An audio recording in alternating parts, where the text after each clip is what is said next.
मैं एस.एल. बैरवा, सहायक आचार्य हिंदी, राजकीय कन्या महाविद्यालय बयाना, जिला भरतपुर। आज मैं जिस कंटेंट की चर्चा कर रहा हूँ, जिस कंटेंट को हम विस्तृत अध्ययन करेंगे, ये कंटेंट महाराजा सूरजमल ब्रज विश्वविद्यालय भरतपुर के BA part second year Hindi साहित्य प्रथम प्रश्न पत्र में ये कंटेंट सम्मिलित है। आयुक्तालय कॉलेज शिक्षा राजस्थान जयपुर द्वारा ई कंटेंट क्लासेस द्वारा ऑनलाइन स्टडी, ऑनलाइन अध्ययन कार्य करवाया जा रहा है। इस ऑनलाइन कंटेंट योजना के तहत राजकीय महाविद्यालयों में ऑनलाइन कक्षाएं संचालित हैं। उसी कड़ी में यूट्यूब चैनल पे वीडियो प्रस्तुत किए जा रहे हैं, जिससे राजस्थान के सभी कॉलेजों में अध्ययन करने वाले, महाविद्यालयों में अध्ययनरत सभी छात्र छात्राओं को लाभ मिल रहा है। तो आज हम जिस विषय वस्तु की, जिस प्रकरण की, या यूँ कहें कि टॉपिक पर हम फोकस कर रहे हैं, चर्चा कर रहे हैं, वो हिंदी साहित्य का इतिहास का तृतीय काल है। और तृतीय काल रीति काल है, जिसको आचार्य रामचंद्र शुक्ल ने उत्तर मध्यकाल भी कहा है।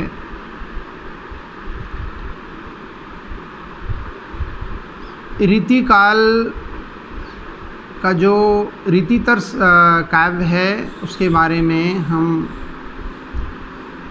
ये वीडियो श्रृंखला प्रस्तुत कर रहे हैं। रीतितर काव्यों में हमने वीर और नीति काव्यों की अब तक हम चर्चा कर चुके हैं। आज हमारा चर्चा का बिंदु रीतिकालीन भक्ति काव्य, और भक्ति काव्य में भी दो विशेषकर काव्य धाराएँ प्रभावित हुई थी रीतिकाल में भी, जिसमें निर्गुण और सगुण।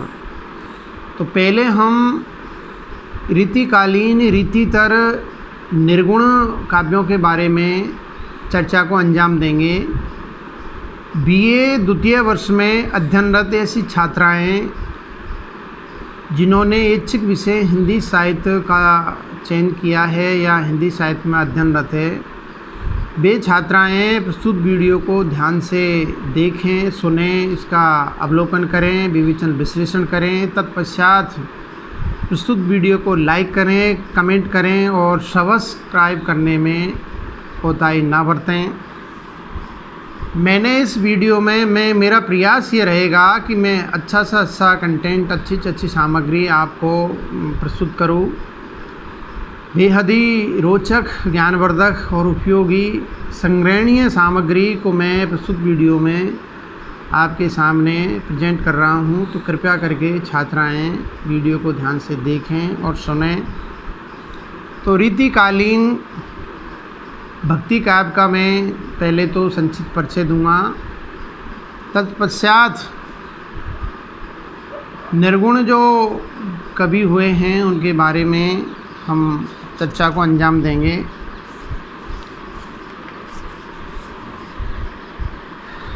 अब निर्गुण भक्ति काल में जो भक्ति काव्य का सृजन हुआ है, उसमें हम जैसे देखा जाए तो भक्ति काल को मोटे तौर पर दो भागों में विभाजित किया था, निर्गुण काव्य और सगुण काव्य। निर्गुण काव्य की दो धाराएं थी, एक संत काव्य और दूसरी प्रेम काव्य या सूफी काव्य।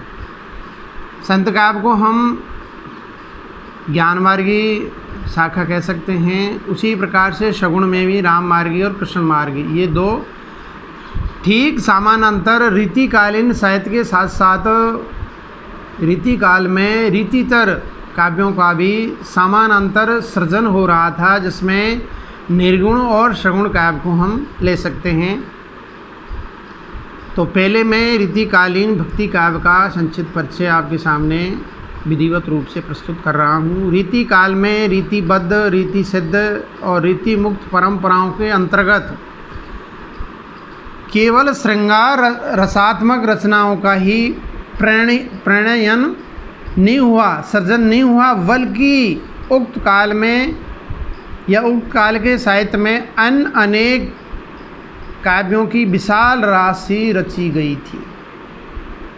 भक्ति काल में प्रवाहित भक्ति की सभी धाराएं, इसमें संत, सूफी, राम कृष्ण भक्ति धाराएं आती है। ये भक्ति धाराएं प्रस्तुत यानी रीति काल में भी अक्षुण्ण रूप से बनी रही। इसके अतिरिक्त इस काल में जैन व सिख धर्म से संबद्ध भक्ति काव्यों का भी सह उत्साह सृजन हुआ है। साहित्य के क्षेत्र में इसका परिणाम यह हुआ कि भक्ति काल के अनंतर रीति काल में भी संत काव्य, सूफी काव्य, राम काव्य और कृष्ण काव्य की रचना होती रही। मैं पहले भी आपको आगाह कर चुका हूँ। बारी बारी से हम इन चारों काव्य धाराओं का संक्षिप्त परिचय प्राप्त करेंगे। तो पहले हम संत काव्य को लेते हैं। संत काव्य धारा निर्गुण भक्ति काव्य की एक प्रमुख काव्य धारा है, जिसको हम ज्ञान मार्गी शाखा कह सकते हैं। भक्ति काल के उपरांत रीति काल में भी संत कवियों ने अपनी श्रृंखला को या संत काव्य धारा को जीवित रखा था। तो संत काव्य का मैं आपको संक्षिप्त में परिचय प्रस्तुत कर रहा हूँ। रामानंद की शिष्य परंपरा में दो भिन्न भक्ति भावनाओं के भक्त हुए हैं। रामानंद की शिष्य परंपरा में दो भिन्न भक्ति भावनाओं के भक्त हुए हैं। निर्गुण मार्गी भक्तों में कबीर, दादू, रैदास आदि प्रसिद्ध संत हुए हैं और निर्गुण भाव के संत कवियों में नामदेव का नाम सर्वप्रथम लिया जाता है। यहाँ से क्या है, संतों की एक विशाल श्रृंखला प्रारंभ हुई है। ईसा की 13वीं सदी में उन्होंने जिस निर्गुण भाव की काव्य धारा प्रवाहित की, वह सने सने अग्रसर होती रही और ईसा की 17वीं सदी से आगे बढ़कर 19वीं सदी तक भी अपनी ज्ञान योग भावना की साल में ही शील धारा प्रदान करती रही। ये शीतल काव्य धारा बराबर समानांतर चलती रही। इसी भावना को अग्रसर करने में रीति काल के कई संत कवियों ने समय समय पर योग दिया, अपना योगदान प्रस्तुत किया, जिनमें यारी साहब, दरिया साहब, जगजीवन दास, पलटू साहब, चरणदास, शिवनारायण, तुलसी साहब, हाथरस वाले विशेष रूप से उल्लेखनीय है। तो अब हम जो रीतिकालीन रीतितर जो प्रमुख संत कवि हैं, उनका संक्षिप्त परिचय हम प्रस्तुत करेंगे, उनका उल्लेख करेंगे। तो कृपया छात्राएं ध्यान से इन कवियों का संक्षिप्त परिचय आप जान लें, तभी जाकर के आप इस काव्य धारा की जो प्रमुख विशेषताएं हैं उनको हल कर पाएंगी। तो पहले हम रीतितर निर्गुण काव्य धारा की एक शाखा संत काव्य धारा है, उसके प्रमुख कवि है, उन पर हम प्रकाश डालेंगे। तो नंबर 1 यारी साहब। इनका समय 13वीं शताब्दी माना जाता है। इनका बचपन का नाम यार मोहम्मद था। यारी साहब का बचपन का नाम यार मोहम्मद था। बाद में ये फ़कीर हो गए। इन्होंने वैराग धारण कर लिया। इनकी जीवनी के बारे में अधिक जानकारी नहीं है। कि कब इन्होंने जन्म लिया, कब इनकी मृत्यु हुई, ये ज़्यादा। और देखा जाए तो संतों के बारे में मैं यूँ कहूँगा कवियों ने ज़्यादा अपने बारे में कम लिखा है। इनकी रचनाओं का संग्रह रत्नावली नाम से किया गया है। इनकी वाणी आध्यात्मिक विचारों से युक्त थी। इनकी कविता का हम एक उदाहरण ले सकते हैं, ज्ञान वृद्धि के लिए प्रस्तुत कर सकते हैं। बाजत अनहद बांसुरी त्रिवेणी के तीर, बाजत अनहद बांसुरी त्रिवेणी के तीर, राग छत्तीसो होई रहे गरजत गगन गंभीर, राग छत्तीसो होई रहे गरजत गगन गंभीर, आठ पैर निरखत रहो सम्मुख सदा हुजूर, के यारी घर ही मिलो काहे जाते दूर। बहुत सुंदर लिखा है।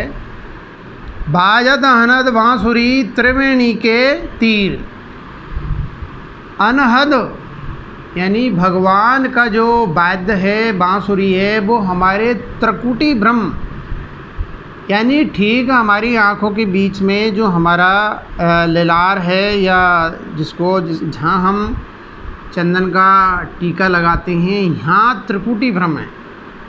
यानी यहाँ हमारे ब्रह्मांड में, हमारे मस्तिष्क में ये यारी साहब कहते हैं यही त्रिवेणी संगम है। यानी तीन नदियों का यहाँ संगम होता है। यानी तीनों जो शरीर की जो नाड़ियाँ हैं, इंगला पिंगला, इनका यहीं संयोग होता है, मिलन होता है।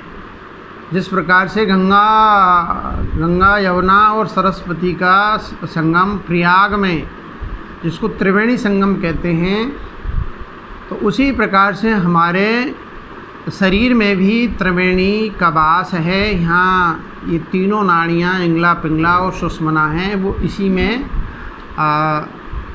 वर्तमान है, मौजूद है। तो उसी को क्या है इंगित करते हुए यारी साहब कहते हैं कि बाजत अनहद बांसुरी त्रिवेणी के तीर, त्रिवेणी के किनारे उस संगम पर ये ज्ञान रूपी आत्मा परमात्मा को रिझाने के लिए ये वाद्य है, बाजा है, हर समय बज रहा है।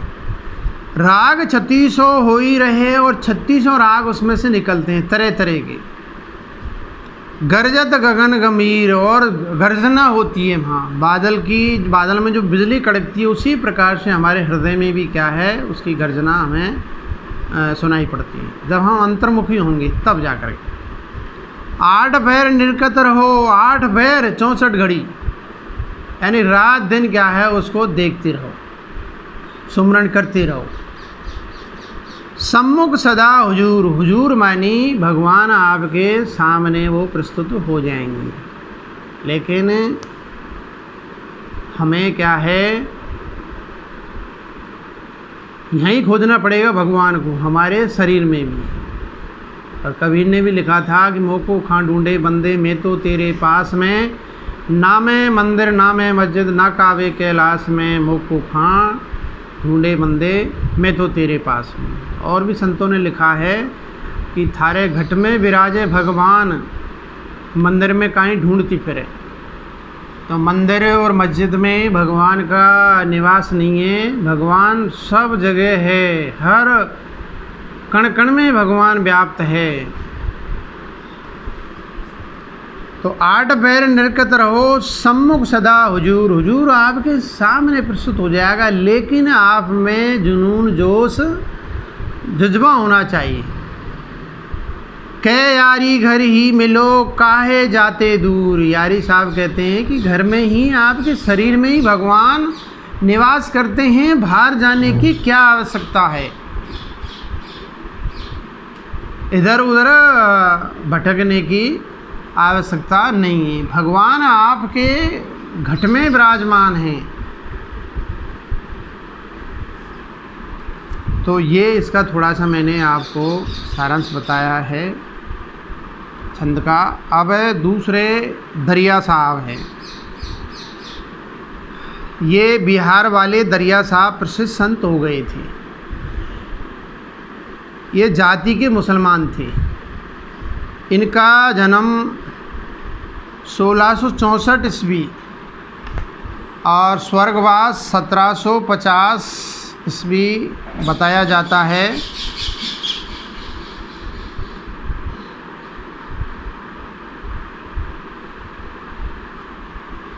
दरिया साहब पर कबीर पंथ का प्रभाव पड़ा है। इन्होंने आत्मशुद्धि पर बल दिया है कि देखिए, यदि आत्मा आपकी शुद्ध है तो सब कुछ क्या है, सिद्ध है। इनकी एक प्रसिद्ध कृति ज्ञान दीपक है। एक रचना का सृजन किया है और उसका नाम है ज्ञान दीपक। इनकी रचनाओं का संग्रह दरिया सागर है। इनकी वाणी से एक उदाहरण हम प्रस्तुत कर सकते हैं। भीतर मेली चहल के लागी, ऊपर बन का धोवे है।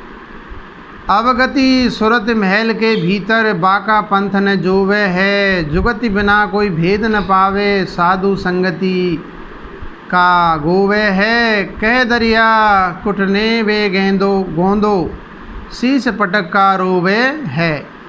भीतर मेल चैल के लागी, यानी भगवान का निवास आपके हृदय में है, भीतर ही मिल जाएगा। ऊपर तन का धोवे है।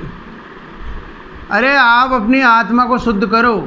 भगवान तो आपके हृदय में, आत्मा में जो गंदगी भरी है उसको बाहर निकालो। बाहर का शरीर धोने से कोई फायदा नहीं, तो आत्मा को शुद्ध कीजिए, ये दरिया साहब कहते हैं। अवगति, अवगति यानी भगवान।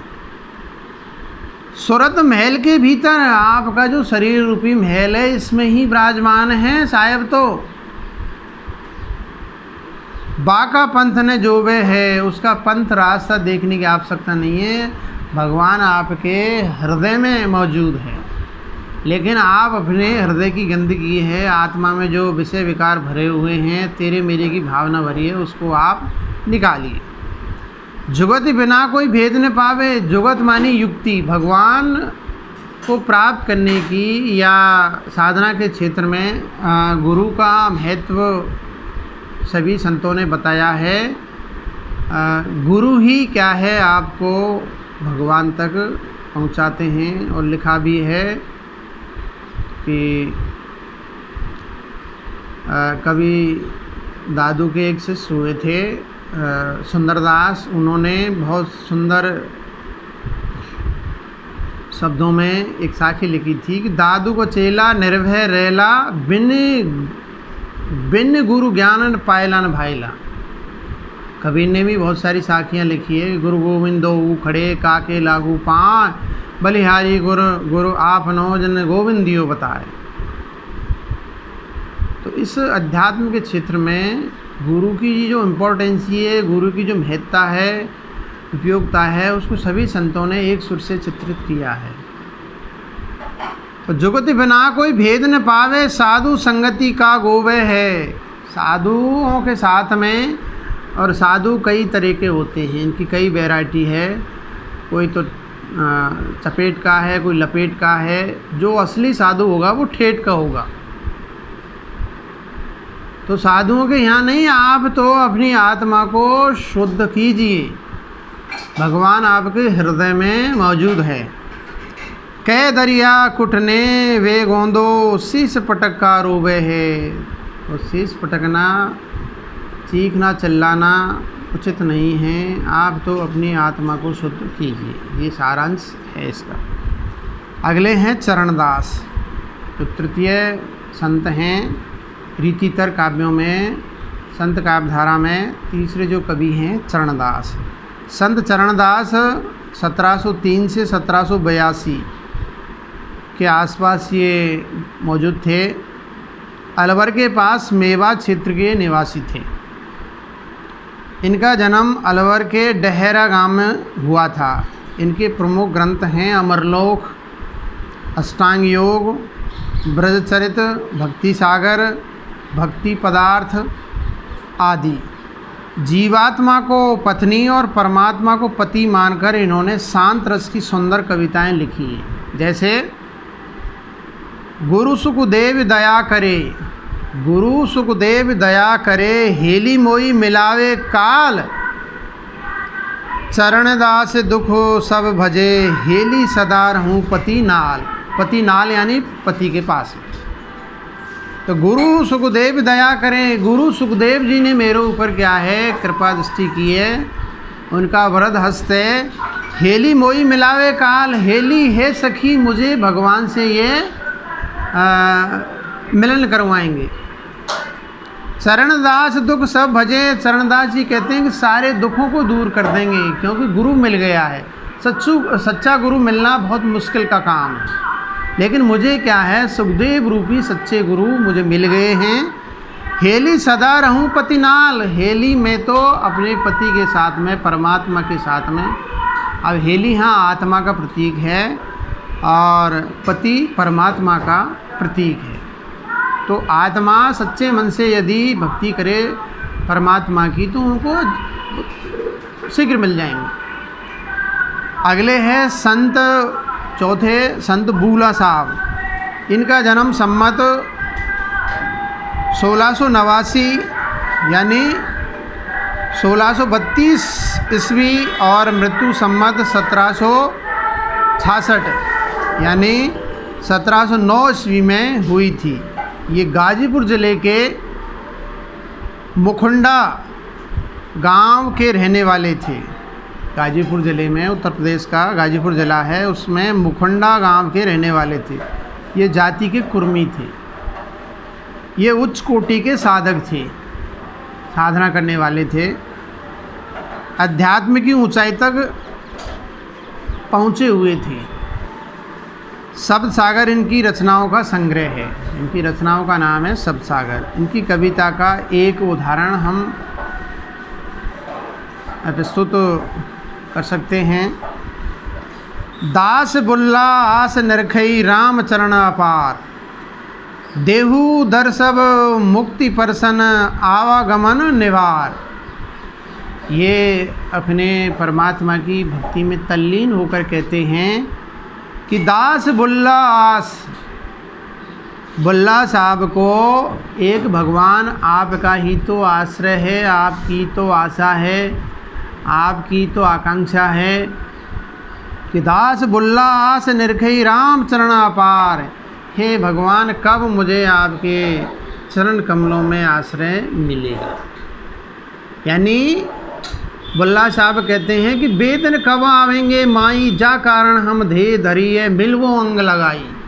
यानी वो समय कब आएगा जब मुझे क्या है भगवान आपके चरणों में आश्रय मिलेगा और मेरी आत्मा संतुष्ट होगी। देहु दर्शव मुक्ति परसन, हे भगवान मुझे दर्शन दीजिए और ये आने जाने का जो संकट है उसका निवारण कीजिए।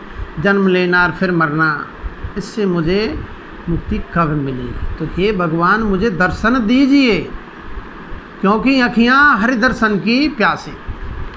देहु दर्शव मुक्ति परसन आवागमन निवार, ये आने जाने का जो सिस्टम है, संकट है, उससे कब निजात मिलेगी मुझे।